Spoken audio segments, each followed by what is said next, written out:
In this video, I'll introduce semantic roles. I'll cover common thematic roles, diathesis alternations, and some key challenges associated with semantic roles. In our last module, we introduced logical representations of sentence meaning. In those logical representations, we saw that events can be represented as predicates with their subjects as arguments. The roles of these subjects were specific to different events, so drinking events had drinkers, eating events had eaters, and so forth. If we wanted to perform deeper natural language understanding of these events, we would need to know more about the underlying meaning behind these arguments. For example, are drinkers animate or inanimate? Do they have a direct responsibility for their events? Thematic roles are underlying semantic commonalities among arguments to different types of events, and they can be used to facilitate deeper language understanding. Some commonly used thematic roles and examples are reproduced from the course textbook and shown in the table here. Agents are subjects that cause events, whereas experiencers are subjects that experience events. Forces cause events but without intending to, and themes are the objects that are most directly affected by an event. There are also roles corresponding to the end product of an event, the content of a propositional event, the instrument used in an event, the beneficiary of an event, and the origin and destination of an object of a transfer event. There is no universally agreed upon set of thematic roles, so the set of roles you include in your own work may depend somewhat on your application needs. The general term semantic roles refers to whichever role set is used in a given application.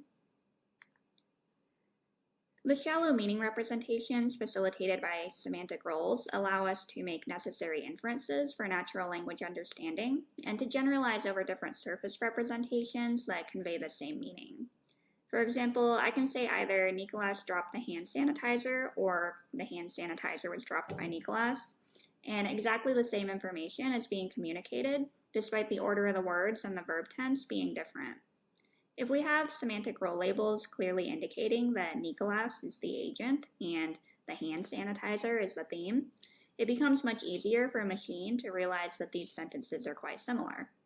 Verb alternations or diathesis alternations occur when there are multiple different syntactic positions for arguments, or argument structure realizations, that are possible for verbs.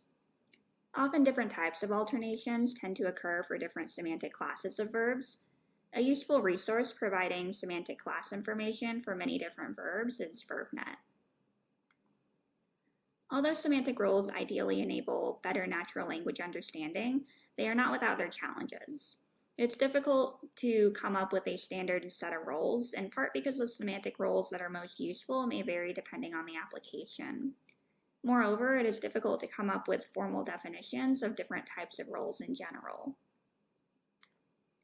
One way to address these challenges is to define generalized semantic roles that cover all specialized roles that meet specific constraints. Common generalized semantic roles are proto-agents, which display agent-like qualities in general, and proto-patients, which display patient-like qualities in general.